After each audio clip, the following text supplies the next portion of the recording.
E aí, tudo bom com você? Seja bem-vindo ao canal Robinilson Matos. É um prazer falar com você aqui. Eu quero trazer para você pelo menos 5 coisas bíblicas sobre dinheiro para vocês que está apertado aí, precisando de dinheiro, com falta de dinheiro no SPC, Serasa, nome sujo em loja, enfim, como você tá. Algumas coisas que a Bíblia passa para nós, né? E a gente pode aplicar essas coisas em prática na nossa vida, fazendo com que a nossa vida seja assim diferente, né?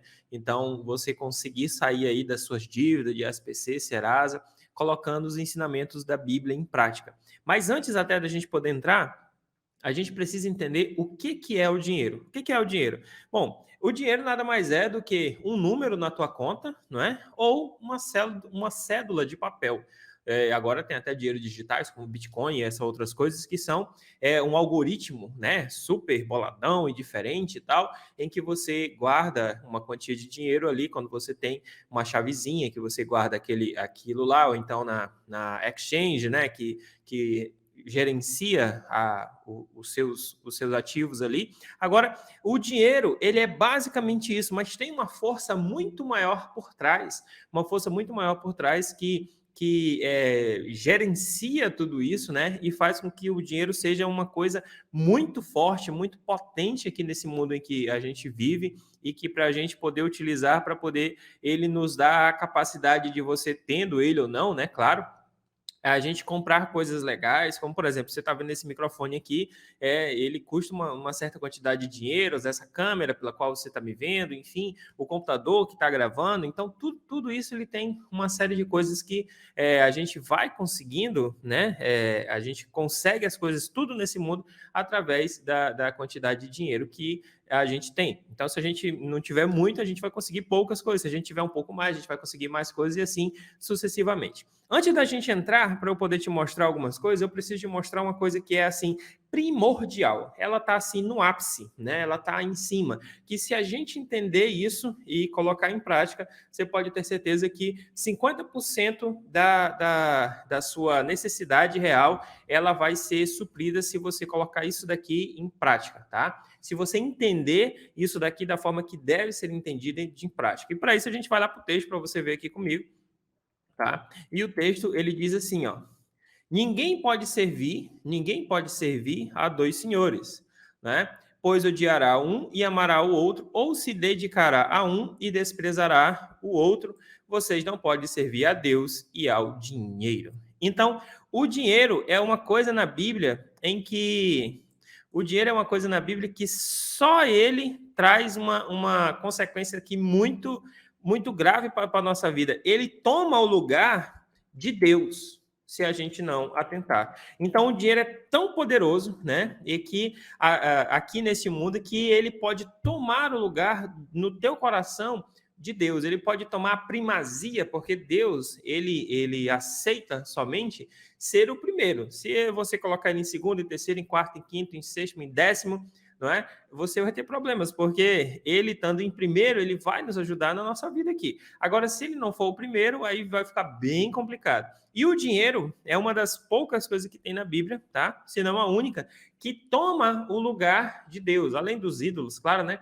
Toma o lugar de Deus ali do nosso coração e ele é muito perigoso por causa disso. E para a gente começar, a gente precisa entender isso daqui da melhor forma possível, que diz aqui, ó: ninguém pode servir a dois senhores. Ou você serve a Deus, ou você serve ao dinheiro, né? Não dá de servir a Deus aqui e dá de servir ao dinheiro. Então, ou é uma coisa ou é outra. Então, assim, se a gente tentar servir a Deus e ao dinheiro, a gente não vai conseguir, não dá. E aí eu chamo a atenção de você para uma coisa que a gente faz comumente no nosso dia a dia, que é o seguinte: o que, que a gente faz, né, diário?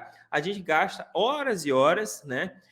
Se a gente tem um emprego, passa no mínimo lá 44 horas semanais, né, que você dedica naquele trabalho ali, para que você possa ser recompensado no final do mês por um salário. Às vezes esse salário nem chega no tempo devido, né? Atrasa um pouco, enfim, é complicado receber, dependendo de onde você trabalha, mas você trabalha com o intuito de chegar ao final do mês e você receber ali o teu salário, tão almejado salário, para você pegar o teu salário e pagar as tuas contas e fazer, enfim, sobreviver, né? pagar tuas coisas, né, e tudo mais. Então, assim, a Bíblia diz que você não pode servir a dois senhores. Existem dois senhores, existe Deus e existe o dinheiro. E no nosso coração não tem lugar para você servir ao dinheiro, colocar ele em primeiro lugar, né? Ao invés de colocar Deus. Se a gente colocar o dinheiro em primeiro lugar, a gente vai ter uma série muito grande de problemas, né? Não dá de servir a dois senhores. Então, olha aqui, não dá de servir a dois senhores. Ou você serve a Deus, ou você serve o dinheiro, né? E aí, em outras traduções, vai dizer aqui, vai dizer assim, que o dinheiro, ele é o mamon, né? Mamon, aqui, ó. Então, não dá da gente pegar e servir a Deus e ao dinheiro. Então, isso é uma coisa que tem que ficar clara, tá? Para a gente começar a entender aqui. Então, existe um paralelo aqui, né? Em que está Deus de um lado e o dinheiro do outro. Ah, então quer dizer que eu tenho que ser pobre, pobre, pobre, de marré, marré, marré, para eu poder servir a Deus? Não, não, não, não, não, não. A Bíblia não diz isso. Ela diz que o amor ao dinheiro é a raiz de todos os males. Não que o dinheiro seja a raiz de todos os males, mas o amor exacerbado, né? Colocando ele em primeiro lugar. Isso daí vai fazer com que ele se torne um ídolo no nosso coração, um ídolo no teu coração. E o tal do mamon aqui, ele vai tomar de conta da sua vida aí e vai fazer uma festa de desgraça, né? Infelizmente é isso que acontece. Então, a primeira coisa, né? Ficou bem claro. Deus de um lado e dinheiro de outro. O que é o dinheiro? O dinheiro é uma coisa, né? Ele é uma coisa, ele é um número, ele é um pedaço de papel, ele é um ativo em algum lugar, né? Ele pode ser ele pode ser transfigurado, né? Transformado em bens, né? Como casas, carros, apartamentos, chácaras, fazendas, enfim. Tudo isso é ele, de alguma forma, né? Mas que se ele ficar em primeiro lugar, a gente já está aí derrotado, tá? Então a gente vai continuar mostrando algumas outras coisas que o dinheiro é. A segunda coisa que ele que diz aqui, é que é o seguinte: quem ama o dinheiro, olha só, não é quem tem o dinheiro, porque veja bem, você deve ter algum dinheiro. Você pode não ter o tanto que você gostaria, mas você tem dinheiro, né? Um pouquinho de dinheiro você tem. Né? Se eu te perguntasse assim, será que você tem aí pelo menos agora R$ 1? Talvez você tenha R$ 1, talvez você não tenha, você tem alguns centavos, ou talvez esteja no zero do zero mesmo, né? Não tem absolutamente nada. Mas quem ama ao dinheiro, olha só o que a Bíblia diz lá em Eclesiastes 5:10. Quem ama o dinheiro jamais terá o suficiente. Quem ama as riquezas jamais ficará satisfeito com os seus rendimentos. E isso não faz sentido. Então a tradução diz aqui bem legal, né? Isso não faz sentido. Quem ama o dinheiro jamais se fartará dele e terá o suficiente. Quem ama as riquezas jamais ficará satisfeito com os seus rendimentos. Então é aquilo. As pessoas acham que se eu é porque eu não tenho dinheiro. Então, quando eu tiver dinheiro, então aí eu vou ser feliz. Só que aí você consegue aquela quantia desejada de dinheiro e você vai ver que não era aquilo que te fazia feliz, né? Então, por isso que tem muitas pessoas que vão dizer assim, é muito óbvio, né? Claro, você chorar numa choupana bem pequena, caindo aos pedaços, ou chorar numa mansão, né? É muito melhor você escolher, se você puder escolher, claro, chorar em uma mansão. Mas o dinheiro não traz essa completude que a gente necessita, né? Então, a gente colocando o dinheiro em primeiro lugar e correndo atrás dele, colocando toda a nossa vida para fazer, é uma jornada sem retorno, porque você vai chegar, talvez você até ganhe muito dinheiro, mas você vai entrar justamente no que esse versículo aqui diz. E ele diz o seguinte: quem ama o dinheiro jamais terá o suficiente. Então, se você tem 1 milhão, agora você vai querer 2, depois 3, depois 4, depois 5, depois 6, depois 100. Quando você tiver 100, você vai olhar os camaradas que já conseguiram 1 bilhão, e daí você vai correr, se esforçar, vender, fazer e acontecer e tudo mais, e perder sono e trabalhar feito um louco para poder conseguir aquele número de 1 bilhão. Depois de 1 bilhão, tem os mais ricos que tem 2, 3, 5, 10, 20 bilhões e por aí vai, né? Até chegar a galgar até chegar a ser em patamares bilionários ou muito mais que isso, que você queira, sei lá, não sei se você tem o sonho de ser o homem mais rico do mundo e esse negócio todo. Só que aqui a Bíblia diz muito claro e deixa bem claro para nós dizendo o seguinte: quem ama o dinheiro jamais terá o suficiente, e quem ama as riquezas jamais ficará satisfeito com seus rendimentos. E isso não faz sentido. E quem escreveu isso daqui foi simplesmente o cara mais rico dos mais ricos da história dos mais ricos de todo o tempo, que foi quem? Salomão. Então, Salomão foi riquíssimo, absurdamente rico, e ele chegou a escrever que falando, olha, quem ama o dinheiro não vai se conter, que enquanto ele mais tiver, era tanto que nos dias dele, prata não valia nada, né? Então, só de ouro para cima, né? Prata não tinha valor, cobre, então, muito menos, porque eles usam qualquer uma outra coisa, né? Então, esse daqui é a segunda coisa que o dinheiro é, tá? Se você amar ele, se você amar o dinheiro, né? Você jamais terá o suficiente. E aí, tem outros versículos que dizem o seguinte: os que querem ficar ricos, eles caem em tentação, em armadilhas e muitos desejos descontrolados, né? Então, trabalho exagerado, armadilhas com promessas de ganho fácil, que o camarada perde dinheiro e tudo mais, descontrolados e nocivos, que levam os homens a mergulhar na ruína e na destruição. Porque o amor, olha só, preste atenção nisso, porque o amor ao dinheiro é a raiz de todos os males, e algumas pessoas, por cobiçar o dinheiro, desviaram-se da fé e atormentaram-se com muitos sofrimentos. Então, olha só, qual é o grande problema aqui? O grande problema é esse daqui, ó. Ele é a raiz. Então, aqui, ó, se você amar o dinheiro, ele fica sendo a raiz de tudo que você quer. Então, se você tiver aqui na sua árvore, você tem a tua árvore aqui, ó, né? Tua árvore aqui. E aqui tem uma árvore bonita e frondosa aqui. Aqui, uma árvore. Então, a raiz é que o que está aqui embaixo, ó, o que está aqui embaixo.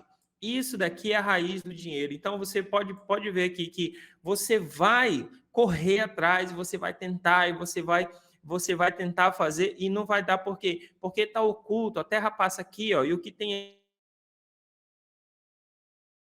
é o amor ao dinheiro. Então, o dinheiro, ele é uma coisa como outra coisa qualquer, né? Agora, Deus não é uma coisa como outra coisa qualquer, né? Deus, ele tem que ser o centro da nossa vida, ele tem que ser o centro da tua vida, da minha vida, e não o amor ao dinheiro. A essa busca desesperada, exacerbada por causa dele, entendeu? Haja vista, a gente já vive em uma sociedade em que a gente é empurrado para passar a maior parte do nosso tempo correndo atrás de dinheiro, né? Então, isso daí é bem danoso para nós mesmo, porque a gente vai aprendendo todas essas coisas. Então, aqui, existe a árvore, né? Existe a árvore e tem a raiz. E aqui na raiz, aqui, né? Na raizinha aqui, é que está o amor ao dinheiro. Então, esse amor ao dinheiro aqui, ele vai fazer você correr muito, né? E quanto mais você corre, você pode ter certeza da vida. Você pode ser a pessoa que corre mais no mundo, tipo o Usain Bolt, né? Eu não sei direito o nome dele, basicamente isso. O camarada que correu mais rápido em Olimpíadas. E aí você pode correr até mais do que ele, mas eu vou te falar bem aqui, o dinheiro corre muito mais do que você consegue alcançá-lo, então não dá. Enquanto mais a gente corre atrás dele, mais ele foge da gente, e aí a gente com certeza não consegue obter êxito aí, tá? E aí tem mais outra coisa que diz o seguinte, outro versículo, né, para tirar uma lição daqui, é que o sono do trabalhador é ameno. Quer coma pouco, quer coma muito, mas a fartura do homem rico não lhe dá tranquilidade para dormir. Então, o homem rico, ele tem lá dinheiro, ele tem, e o medo de perder grande, né? Porque às vezes ele adquiriu foi com propinas e outros mais, tantas coisas que a gente vê aí passando pela televisão, né? E a fartura dele, do homem rico, não deixa dormir tranquilo. Já o pobre, né? O sono do trabalhador é tranquilo. Ele quer coma muito, quer coma pouco, ele sabe que amanhã Deus vai prover e assim, né? Sucessivamente. Tem um versículo que que diz, né, que aos seus amados ele dá enquanto dorme. Então, você pode ficar despreocupado servindo ao Senhor, né? É claro, fazendo a sua parte, evidente, mas você pode ter certeza que o Senhor vai te ajudar para que, como o salmista disse, fui novo e agora sou velho e nunca vi um justo a mendigar pão. Então, o Senhor dá as oportunidades e você pode ter certeza que o pão não vai faltar na nossa mesa, né? Não vai faltar na nossa mesa. E aí, então, aqui uma outra diferença, né? A terceira diferença é que é o seguinte, olha só, o sono do trabalhador é tranquilo, é uma bênção, né? O trabalhador ali, pelo trabalho dele, ele não está tomando lá remédio para poder dormir, não. Agora, o homem rico, ele está com a pressão lá em cima, ele está ele tá com a pressão lá em cima, ele está tomando remédio para dormir, ele tá tomando remédio para muitas coisas que perturbam, né? Às vezes fica no nível emocional muito difícil, tem que fazer terapia, tem que não sei o quê e tudo mais, enquanto que o trabalhador, né, quer coma pouco, quer coma muito, ele está ali tranquilo, porque a confiança dele não está no dinheiro, né, e nem no emprego que ele está tendo no momento. A confiança dele está em Deus, tá? O outro diz aqui é melhor ter pouco com o temor do Senhor do que grande riqueza em inquietação. Veja bem, não é dizendo para você que agora você tem que ser pobre e que você não pode almejar uma vida melhor. Não está dizendo isso. Está dizendo para você que se você fizer uma comparação, olha só, se nós fizermos aqui uma comparação, né, entre ter muito, mas com muita perturbação, porque se não for bênção de Deus, eu vou te falar, é muita perturbação, perturbação demais, ou ter pouco com paz. E se você porventura experimentou essa perturbação que né, essa falta de paz que é ter muito, você vai ver que o pouco é mais tranquilo de você ter. Então, você ter pouco, mas ter paz para você poder viver, ter paz para você poder passear, né? Muitas vezes, as pessoas que estão no nível muito acima de dinheiro, eles já não podem fazer uma série de coisas com medo de serem assaltados, raptados, sequestrados, enfim, de acontecer coisas ruins na vida deles ali, e eles ficam com medo disso, né? Então, quer coma pouco, quer coma muito, ó, o trabalhador está tranquilão. Melhor ter pouco com o temor do Senhor do que grande riqueza com inquietação. Então, isso daqui se você, claro, puder escolher, né? Evidente, você puder escolher aqui. Então, outro isso aqui, em Provérbios 10:4, as mãos preguiçosas empobrecem um homem, porém as mãos diligentes lhe trazem riqueza. Então, aqui começa uma outra parte, né? Na quarta, que mostrando para você que é o seguinte: a gente pode começar a subir o degrau com pouca coisa, né? Com pouca coisa. Então, a Bíblia diz que se você for fiel no pouco, Deus te colocará sobre o muito. Então, é assim que funciona, biblicamente falando. Se eu for fiel no pouco, Deus vai me colocar no muito. Então, se você for diligente e você trabalhar, né, de forma correta, e você fazer as coisas de forma correta, as mãos diligentes lhe trazem riqueza. Mas veja, o foco principal dele não estava em conseguir a riqueza. O foco principal dele estava em ter uma mão diligente. Sabe aquele negócio de fazer o meu bem feito? Então, ele estava fazendo dele bem feito. E aí, ele fazendo dele bem feito, ele pode ter certeza que vai trazer resultado. E o resultado pode redundar aí em riqueza. Entendeu? Então, a mão diligente, né? As mãos preguiçosas empobrecem o homem, porém as diligentes lhe trazem riqueza. Porque, justamente, englobando aquilo que a gente falou aqui, ó, né? As mãos preguiçosas, olha só. E as mãos diligentes. Então, a diferença das mãos preguiçosas para as mãos diligentes é que é o seguinte, olha só. Tem o camarada que ele pegar uma palavra dessa e colocar ela, né, e colocar ela de forma literal e falar assim, bom, já que então eu vou servir a Deus, eu não vou mais trabalhar e não vou mais fazer absolutamente nada. Não é assim.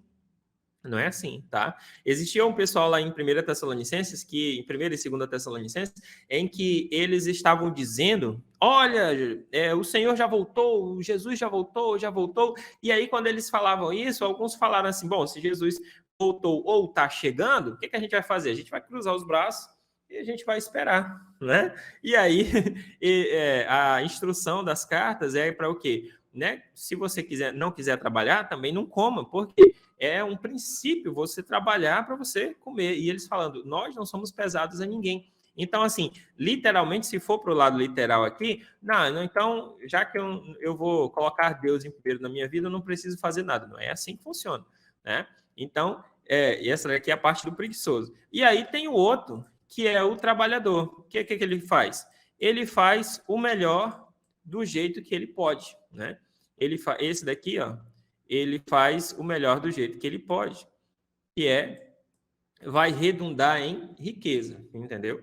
Então é muito legal você ver aqui que você vai ver que vai redundar em riquezas se você fizer o seu bem feito, faz o seu trabalho bem feito e vai redundar, né? Uma hora ou outra é um caminho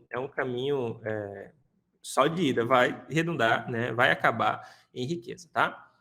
Bom, o próximo diz: cuidado, ninguém o seduza com as riquezas e não deixe desviar por suborno, porque o maior que este seja, acaso a sua riqueza ou mesmo todos os seus grandes esforços, daria a você apoio e alívio da aflição?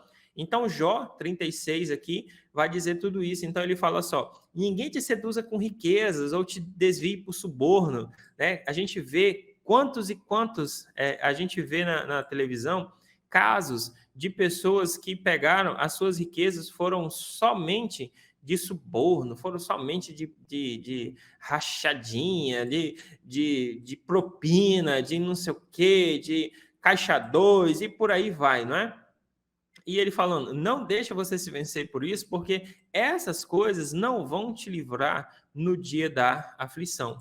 Porque, querendo ou não, né? Querendo ou não, você vai chegar no dia da aflição. Todos nós vamos, né? Querendo ou não, nós vamos chegar no dia da aflição. Então, se você vai chegar no dia da aflição, é muito bom você ter o Senhor com você. A próxima diz o seguinte, olha só, há um mal terrível que vi debaixo do sol, riquezas acumuladas. Olha só olha só o que ele fala, olha só o que Salomão fala em Eclesiastes 5, do 13 a 15. Ele fala, eu vi um mal terrível debaixo do sol. Qual foi esse mal? Riquezas acumuladas. Para a infelicidade do seu possuidor, se as riquezas dele se perdem no mau negócio, nada ficará para o filho que lhe nascer. O homem sai nu do ventre da sua mãe e como vem, assim vai. Então ele faz uma reflexão que é o seguinte: por mais, né, por mais que você consiga adquirir toda a riqueza que você precisa adquirir, ela não vai te livrar no dia da aflição, não é? E ela também não vai conseguir para você o que vem depois dessa vida, ou seja, uma vida eterna. Nenhum dinheiro do mundo pode conseguir isso. Né? Então, as coisas realmente importantes, né? Ou seja, você pode até ter condições de colocar, por exemplo, um filho, uma esposa, um esposo no hospital legal e tal, não sei o quê, mas que isso não pode te dar saúde. A pessoa chega e morre do mesmo jeito. Né? Então, isso que acontece. E aí ele disse que eu vi um mal, que era o quê? Riquezas acumuladas que se perdem de uma hora para outra, né? Então, quando você não tem, né, você não tem medo de perder. Mas quando você tem, às vezes, esse medo de perder, ele domina as pessoas e deixam elas cheias de angústia e aflições e ansiedade e tudo mais, né? E aí ele faz essa reflexão dizendo o seguinte, o homem sai nu do ventre da sua mãe, como vem, assim vai. Então, você, quando morrer, né, não vai poder levar o relógio de ouro, não vai poder levar o carro, não vai poder levar a casa, não vai poder levar os bens, nenhum tipo de bens, não vai poder levar nada, até a roupa que vão vestir você, né, ou lá do necrotério, ou então alguém vai te arrumar uma roupa para você vestir, você vai né, do jeito que veio. Não tem jeito, entendeu? Não tem jeito. Então, é correr atrás do vento. Como se você ler lá em Eclesiastes, você vai ver que tudo é vaidade, correr atrás do vento. De todo trabalho que se esforçou, nada levará consigo, né? Então, olha só, Salomão foi o homem mais rico de toda a história da Bíblia. Salomão foi o homem mais rico de toda a história da Bíblia. Sabe o que é que ele levou? Nada. Você viu lá quando tem o faraó nas pirâmides, né? Aquelas pirâmides lá que foram encontrados muitos túmulos, né? E sarcófagos e tal. Às vezes dentro do local ali do sepultamento havia muitos tesouros e tudo mais, coisas de ouro e tal, riquezas que estavam ali, mas que realmente ele não conseguiu levar. Quando alguém encontrou o túmulo, abriu, roubou, levou embora, e dali ele não conseguiu levar, o corpo dele tá lá, né? Não tem como levar, não. E aí a gente vai para a próxima, que diz o seguinte, olha, algumas coisas que Jesus disse. Então, se a gente quer aprender algumas coisas, a gente tem que pegar algumas coisas que Jesus disse. Ele disse, nenhum servo pode servir a dois senhores, pois odiará um e amará o outro, ou se dedicará a um e desprezará o outro. Vocês não podem servir a Deus e ao dinheiro.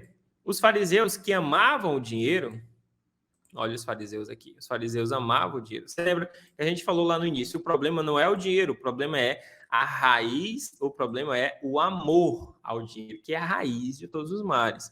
Ouviram tudo isso e zombaram de Jesus, e ele lhe disse, vocês são os que se justificam a si mesmos, aos olhos dos homens, mas Deus conhece o coração de vocês. Aquilo que tem muito valor entre os homens é detestável aos olhos de Deus. Então, eles estavam ali, né, e eles amavam ter dinheiro e tudo mais, aquele negócio todo, e Jesus estava dizendo para eles, olha,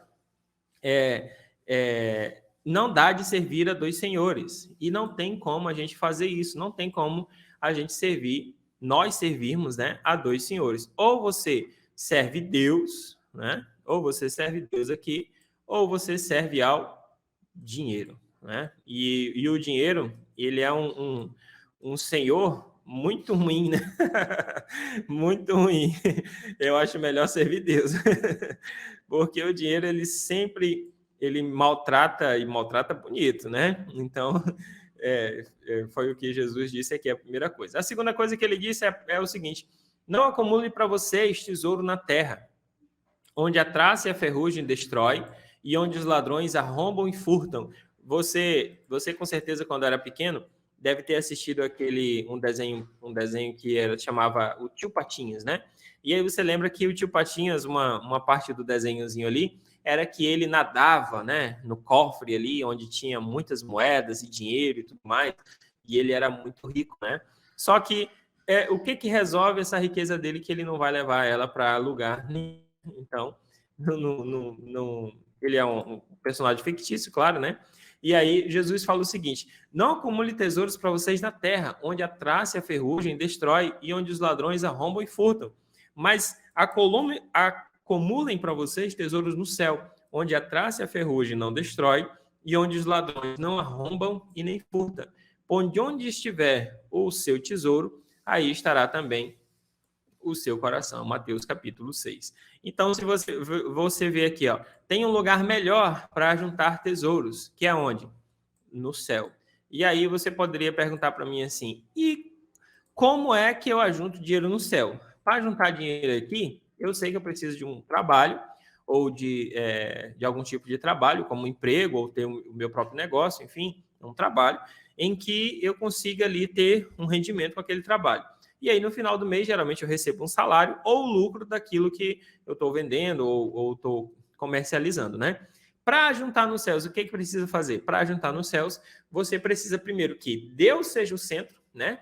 Acumule eles no céu. Como? Fazendo a obra de Deus. Então, se você fizer a obra de Deus, você pode ter certeza que o Senhor vai te abençoar e tudo aquilo que você fizer, até a menor coisa, como por exemplo, você levar um copo de água para o pregador ou o pastor, por exemplo. Isso daí você vai ter recompensa. O Senhor recompensará a cada um com aquilo que a Bíblia chama de galardão. Então, o teu galardão, se você faz a obra do Senhor, por menor que seja, não importa o tamanho, eu não estou falando de de obra só se você for um pastor, um missionário, ou alguém que dá frente e tudo mais, faz... Não, não, não, não. Eu estou falando que você que faz alguma obra para o Senhor de todo o seu coração, aí você pode ter certeza de uma coisa, que o Senhor vai te abençoar ali e vai fazer com que você tenha a sua recompensa, tá? E a sua recompensa, ela é no céu, e a sua recompensa vai ser muito maior do que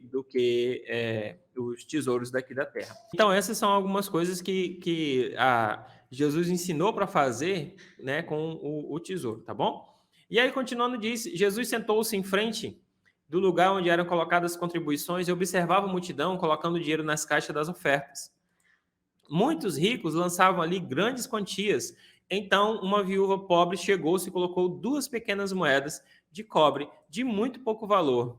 Chamando a si os seus discípulos, Jesus declarou: afirmo que esta viúva pobre colocou na caixa de ofertas mais do que todos os outros. Todos deram o que lhe sobrava, mas ela, da sua pobreza, deu tudo o que possuía para viver. Então, aqui, dentro desse texto, tem um conceito, tem uma lição que é muito importante, que talvez você não consiga compreender, mas deixa eu tentar te explicar como é que funciona. Olha só. Essa viúva tinha 2 pequenas moedas. As viúvas não tinham Bolsa Família lá não, tá? Não tinham Auxílio Brasil, não tinham nada disso. Então, se ela era viúva, ou seja, seu marido morreu, ela não tinha renda, porque ela não havia trabalhos, né? E para mulheres não podia trabalhar e tudo mais, quem fazia essas coisas eram os homens, e não tinha toda essa liberdade das mulheres de hoje em dia, por exemplo. Então, essa mulher, o recurso dela era muito pouco, né? Geralmente, alguém que casava com essa mulher, que sustentava ela, a casa e tudo mais, como ela era viúva, o recurso dela era muito pouco. Ou seja, o próprio texto diz assim, da sua pobreza, não é? Então, você vai ver que ela pegou da sua pobreza as suas 2 pequenas moedas, e foi lá e deu tudo. Então, tem um conceito muito importante aqui, que é o seguinte: para você multiplicar no reino de Deus, preste atenção nisso que eu estou falando para você. Para você multiplicar no reino de Deus, você precisa dar, não reter. O conceito que o mundo passa para nós é o seguinte: para você poder multiplicar o teu dinheiro, poder fazer ele crescer, você tem que acumular, acumula. E enquanto mais você acumular, mais você vai ter. É assim que a gente é ensinado aqui a fazer, não é? Enquanto mais você acumular, então se você tem uma casa, era bom se você tiver 2 ou 3 ou 5, e aí se você tiver um carro, é bom se você tiver 2, se você tiver 3, e se você tiver uma conta no banco, se você tem 1.000, é bom que você tenha 2.000, 3.000, 10.000, enfim. É acumular. O conceito que a Bíblia ensina é totalmente o oposto disso, não é? Não é acumular, é dar. Então, uma vez que você dá da forma correta, veja, ela foi aqui no templo, ela estava no templo, e ela ofereceu ali no templo as suas 2 moedinhas, né? 2 moedinhas que valia o quê? Nada. As moedinhas dela não valiam nada. Só que Jesus estava olhando as ofertas ali e os ricos colocavam lá grandes somas de dinheiro, né? Olha lá, os ricos lançavam ali grandes quantias, mas essa viúva deu tudo que ela possuía para viver, né? Então ela foi lá e ofertou ao Senhor, crendo que o Senhor poderia ajudá-la, né? Então esse conceito é um conceito muito importante da Bíblia, que não é você reter, é você dar. Então ela pegou e deu aquelas 2 moedinhas. Aí eu te falo bem aqui. Tu sabe o que aconteceu com aquela viúva? A Bíblia não relata, mas eu posso falar que essa viúva teve um sustento para ela pela bênção da oferta dela. Mas como que ela ia comprar se ela deu as 2 moedinhas, que era o único dinheiro que ela tinha? O Senhor proveu, entendeu? Tem uma outra oferta, que não está no texto aqui, mas vale a pena mencionar, que é o seguinte: Davi oferta para a casa de Deus, quando eles estavam na preparação da construção do templo, Davi oferta uma grande soma de dinheiro, né? Uma grande soma de dinheiro. Davi, em vida, não pôde participar não pôde colher, né, a razão de sua oferta. Ele ofertou para o templo para poder crescer ali, para poder ser para poder ser construído e tudo mais, né? O Templo de Salomão. E ali ele ofertou. E ele não pode usufruir em vida, mas o seu filho foi simplesmente o homem mais rico de toda a história. E aí, quem sabe um dia desse eu posso trazer aqui essa oferta que ele deu para você ver. Então, ele deu do melhor que ele tinha, porque Deus não aceita mais ou menos, ele aceita o melhor. Essa viúva foi lá e ela deu, não mais ou menos, ela deu o melhor. E ela dando o melhor, Deus fez uma grande obra na vida dela, você pode ter certeza absoluta. A gente vai para o próximo, que diz o seguinte: trazei todos os dízimos à casa do tesouro, para que haja mantimento na minha casa, e depois fazei prova de ministro, diz o Senhor dos Exércitos, se eu não vos abrir as janelas dos céus e não derramar sobre vós uma bênção tal, até que não haja lugar para recolher. Então, lembra que eu falei para você sobre o conceito que a gente acabou de ver da mulher que deu 2 pequenas moedas? Isso está no Novo Testamento.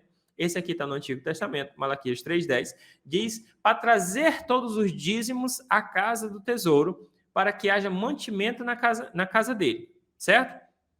Depois, você pode fazer prova nisto, diz o Senhor dos Exércitos.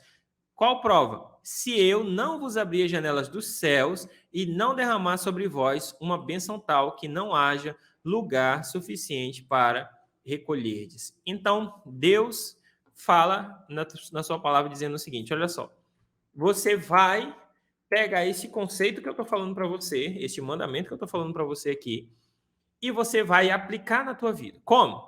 Dando o seu dízimo. O que é o dízimo? O dízimo é 10% daquilo que você recebe. Então, você recebe R$10, o dízimo é R$1. Né? Se você recebe 100, é 10. Se você recebe 1.000, é 100. E assim sucessivamente, é só você fazer a conta.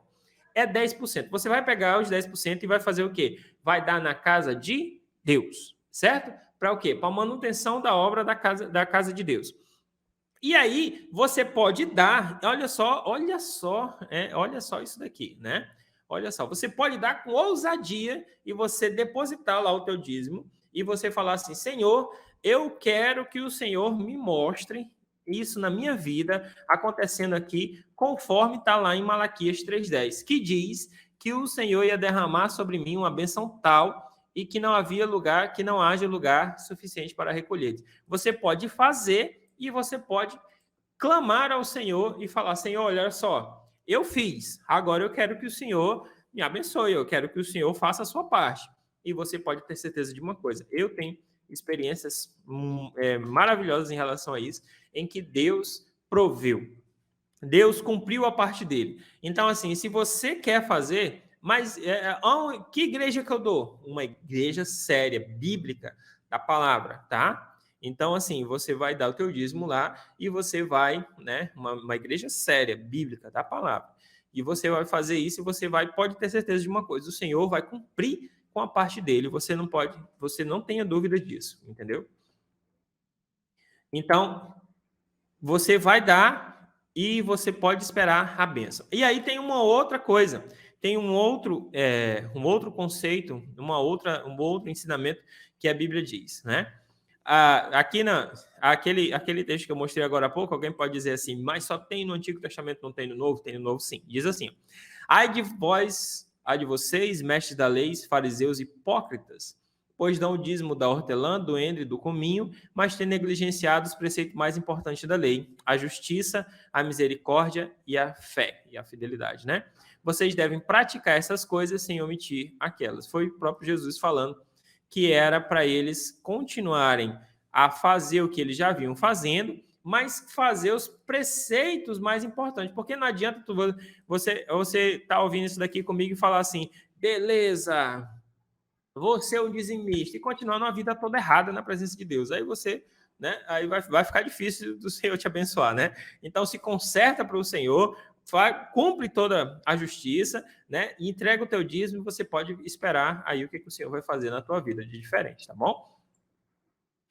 2 Coríntios 9 diz o seguinte, semear generosamente. Lembre-se que aquele que semeia pouco, olha só, 2 Coríntios vem dentro do contexto que eu estou falando para você da pobre viúva do mesmo jeito, tá? Diz assim, ó.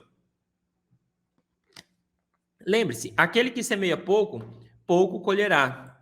E aquele que semeia com fartura, também colherá fartamente. Então, o resultado que nós vamos ter em relação à colheita é pertinente à quantidade do plantio. Você planta pouco, vai colher pouco. Você planta muito, vai colher muito. Você planta nada, vai colher nada. É assim que funciona.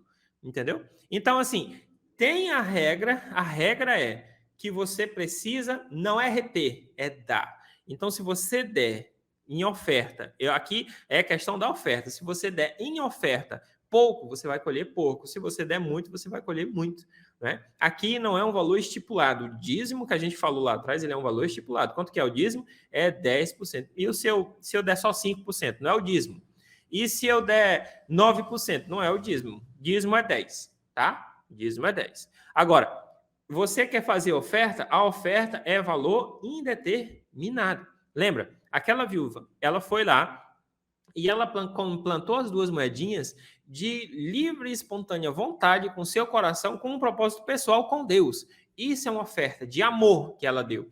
Então, Deus vai fazer multiplicar. E aí, a questão principal dela aqui é que ela fez o melhor que ela podia, entendeu? Na sua condição. Talvez o melhor que você possa fazer hoje é entregar lá R$1. Então, esse é o melhor seu? Deus vai receber, porque Ele ama quem dá com alegria. A gente vai já passar no texto aqui que mostra. Cada um dê conforme determinou no seu coração, não por pesar ou por obrigação, porque Deus ama ao que dá com alegria. Então, uma oferta forçada não é uma oferta e também não vai ter resultado, tá? Uma oferta forçada. Ah, levantaram uma campanha para fazer, aí eu vou fazer só porque todo mundo está fazendo. Isso é uma oferta meio forçada, né? Você não está dando do seu coração porque você quer. Eu estou falando aqui, aqui é em relação a uma oferta que você quer dar do seu coração. Não uma oferta assim, não, você vai ter que dar isso daqui porque não, é uma oferta do seu coração, tá? Aí, se você entender o objetivo que está sendo feito, a causa X e tudo mais, e aí você pegar e comprar a causa, né? E querer fazer, é uma outra história, tá? Mas é que Deus ama a quem dá com alegria. A alegria, a vontade, a livre e espontânea vontade, ela tem que estar aqui muito vívida, né? Para a gente poder entender.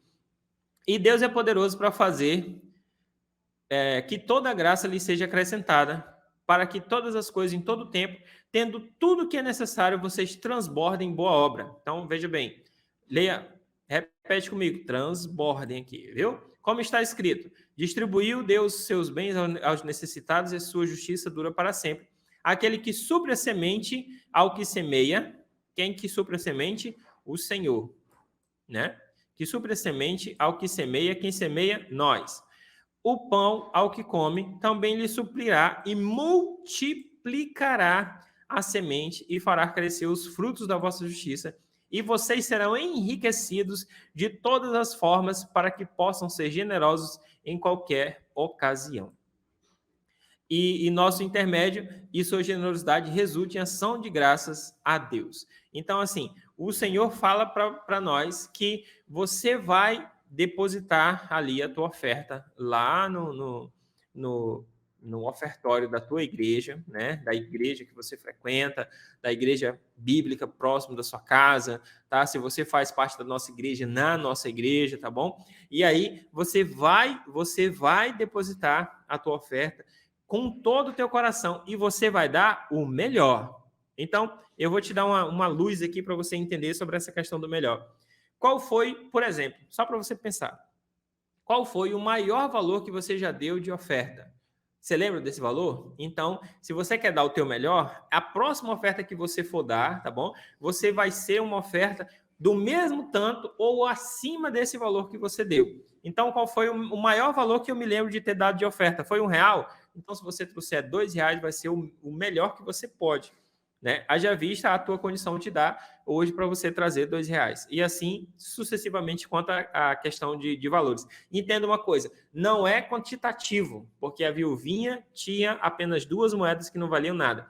é em relação ao teu melhor. Nada melhor do que Deus para poder descobrir se o que você está fazendo é realmente o teu melhor ou não é o teu melhor. Tá bom? Que o Senhor te abençoe e te guarde. Fica com Deus e até a próxima.